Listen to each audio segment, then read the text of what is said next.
Don't look now, it looks like World Supercross came to play. Hey everybody, Walter Wanderers, buckle up, strap in. We got hard-hitting pull-up punches, no sugarcoating it, no rainbows or sunshine. I'm just going to give it to you and give it to you straight. We got a good one to package today. Welcome to the show. I hope everybody's doing great. Let's jump back on the moto merry-go-round and examine the good, the bad, and maybe a little bit of the ugly. No, Walty, not the ugly. Only examine rainbows and sunshine and lead dip. No. Somebody's got to read between lines and look. Between the industry ruts, we got some ruts to look through today. Welcome to the show. I hope everybody's doing great. So, World Supercross. I mean, listen, man, I was a little concerned. And I don't know, for lack of a better choice of words, I don't know if you guys were that concerned about World Supercross. I mean, for me, it still kind of felt like an exhibition race, an off-season race. And for all intents and purposes, that's really what it is at the moment. But some things are happening over there. You know, we were kind of excited because when we first heard about World, we hadn't seen it yet. And then we had Ralph and Jeff back. And then this was post-crisis where things were still a little bit kind of up in the air and the industry was displaying some cracks. We're like, whoa, like this could actually make a run at our series. Like they're getting Ralph and Jeff, which we all missed, and nothing personally against Lee Diffie or Ricky or even Will. Like, you know, it's just, I don't know, it just seemed, and then when Daniel, welcome back to the swimming pool, when Daniel Blair was on the broadcast, but then when all that political drama played out, it just really started to look suspect, right? And like Ricky, he's the GOAT. He's got juice. There's no denying that. But, you know, we all know he's not the most polished analyst, announcer, or television personality. He's there because of his achievements, his accolades, his GOAT status. But here's the thing. I'm a little curious because today, like I said, if you're new, get subscribed. Yeah, not yesterday, not today, tomorrow, today. There's never been a more important time in moto history to get centered and surrounded with like-minded moto people where iron can sharpen iron. We're going to sharpen a little iron today. Now, Daniel Blair apparently is going to be announcing at World Supercross with Ralph, but I don't know what happened with Jeff Emig. I doubt that. I mean, I'm a little bummed for Jeff Emig because I believe he was hoping he would get the call. He didn't. And I don't think Jeff just passed on it. Now, maybe he did. Maybe he said, I'm out. But I doubt it because everybody likes the spotlight, especially if you used to have the spotlight as a top, factory racer. And you lost it. That's why Ricky's still, taking the job. He doesn't need the money. He's there because he likes to scratch his celebrity itch, which is understandable, right? There's nothing wrong with that. But here comes Daniel Blair. Daniel Blair and Ralph are now going to team up. Now, this could be actually good. Now, the industry has to be a little bit, I don't think they're necessarily worried because World Supercross kind of fumbled the ball, right? SMX, we're talking about football and ball sports, right? So I'm going to go ahead and use some of your own words there. WSX fumbled the ball. And it's still looking like an exhibition race. And now we're adding like Vince Friese on the electric bike for a little bit of a publicity stunt, we'll just call it. And they're ushering in, apparently, I bet you, Stark paid a lot of money. And they're like, we can't ignore that kind of money. We're a new series. We need it. We got to do something different. But for most of us old schoolers that are rocking an open face and pulling a fresh pair of tails, and they know the roost is about to fly, we're like, we don't like this. We don't like electric bikes to start with, and now they're being ushered in, and they're doing over to World Supercross. Now, on the other hand, it's kind of like a train wreck. Like, we kind of want to see this thing play out and see how it all plays out. But the industry at this point, I don't think they're necessarily worried about World Supercross stealing riders. But we know Danger Boy's now crossed the picket line. He's heading over to do World. My guess, and I've reported on this before, it wouldn't surprise me if you're going to do a 450 debut somewhere, why not do it to somebody that's willing to pay you to do it rather than just a series that expects you to do it? At this point, that's how our sport's changed now, right? It's not like back in the day. Back in the day, when it was more hard-hitting alternative extreme sports, it was a lot different in the sense that these riders weren't making that kind of money. Now, they deserve every cent they get. Now, it's a little lopsided in terms of the payouts because, the privateers are paying to go racing. The factory racers are making uber amounts of money. That's why the series really needs to start profit sharing with anybody that's a pro lining up on a gate drop in one of these races. They need to get paid better for sure. But and at some point their hand will get forced. But at that point, who knows? The whole industry could change. But right now, if we're examining, and we're going to do some polling here. So like I said, if you're new, get subscribed, jump over to the community page of the Wealthy Wanderers YouTube channel and participate in the polling. Pull a fresh pair of tear-offs. Throw on your open face because the roost is going to fly. We asked it, like, how do you feel about Vince Friese running the electric bike? Like, he's going to be the silent assassin. They're going to spin this. Now, it could be a good thing on one hand because they need views. They need something to hype it up. But on the other hand, it's kind of a double-edged sword. They're kind of flirting with disaster.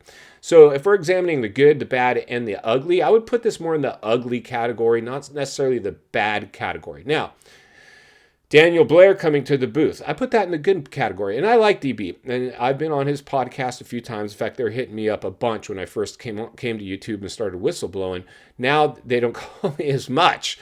They haven't called me in a while because they probably realized that, I could be a double-edged sword in terms of them in the industry. But I think at this point, the gloves are off for everybody.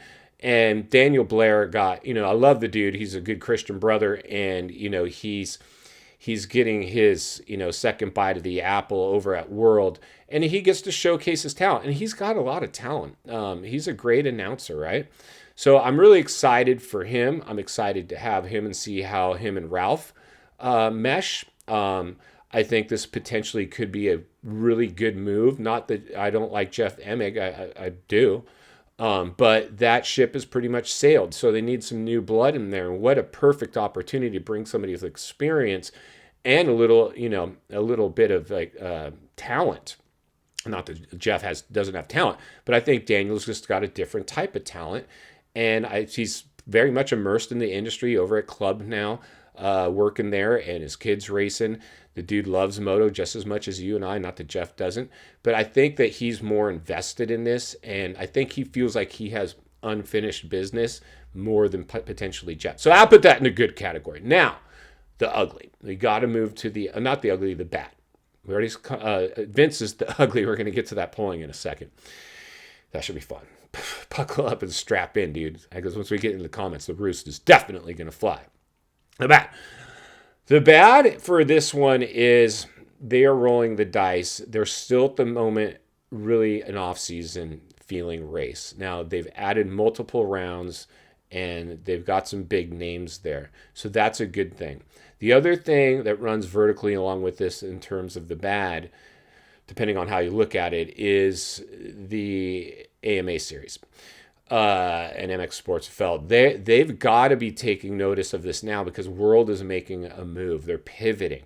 And we know they've restructured now, and they're getting more riders to come over there. And like I said, if Danger ends up debuting a 450 over there, I doubt he is. I think I heard or saw a post that was immediately taken down, or I couldn't find it, but I did see it with my own two eyes, that it talked about Danger debuting the 450 at World Supercross.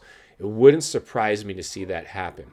Now, obviously, our series here is not going to promote WSX because they're at the moment still the competition. Now, the best way to squash your competition is to start, they will have to cover it at some level, I'm sure. But up until this point, I haven't seen anything on any of the media outlets promoting World at any level.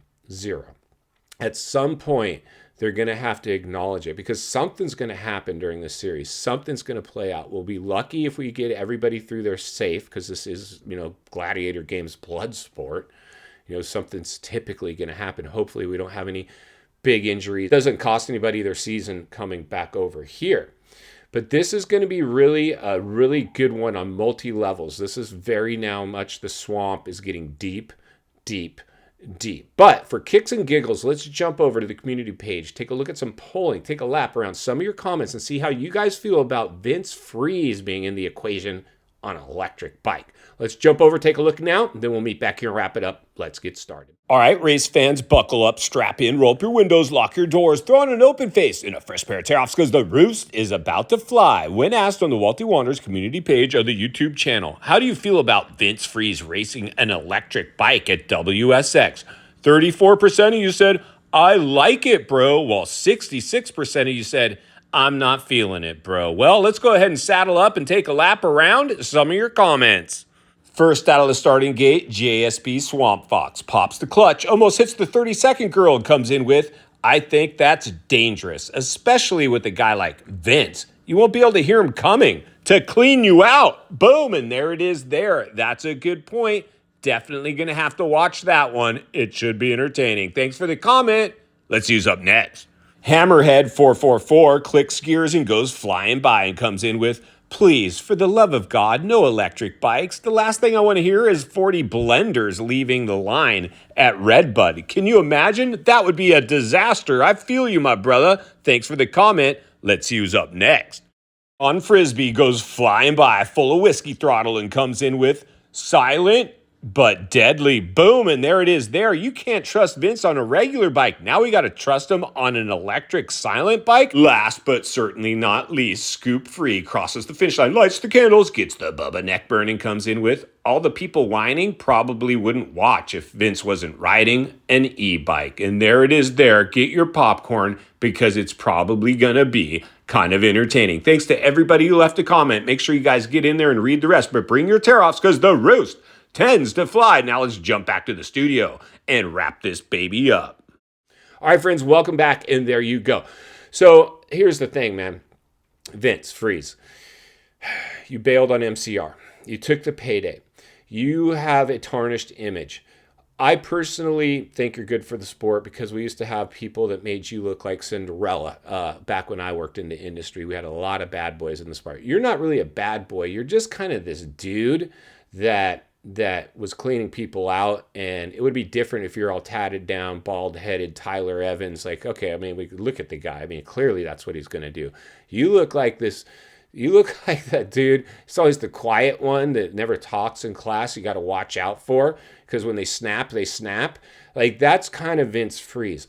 This is going to be interesting. Can you imagine if Vince Friese cleans out somebody, takes them down? That's going to be gnarly. But can you imagine if he cleans somebody out, takes them down, and somebody gets hurt, like one of our stars, like a Kenny or an Eli or a Cooper or somebody gets hurt from some dude on an electric bike? That is going to be gnarly, gnarly, gnarly. And final thoughts that come to you as a friend, as a content creator, as a moto guy that wants to see you not only win on the track, off the track. Understand the waters you're swimming in now. They're shark-infested. World Supercross. Welcome to the swimming pool. Fireworks might fly. This is going to be a good one to watch for sure. We need some good off-season racing. Hopefully this series will provide it. Daniel Blair, welcome back to the booth. Vince, buckle up and strap in. It looks like it could get gnarly. AMA, Feld, MX Sports, you're going to have to acknowledge this thing at some point. Otherwise, Walty's going to be here to blow the lid off it every step of the way. Because it's not only what we need, it's in fact what we deserve. If you appreciate the content, I want to humbly ask you to give the video a like, subscribe to the channel, leave a comment below. I'd love to hear from you. Social media link in the description of this video if you'd like to follow me there. Simply search up Walty Wanders MX on Instagram. If you enjoyed this video, you're going to love the next video, and there's an easy subscribe icon for your convenience. As always, thank you for your time. Don't go over the bars. God bless, and I'll see you on the next video.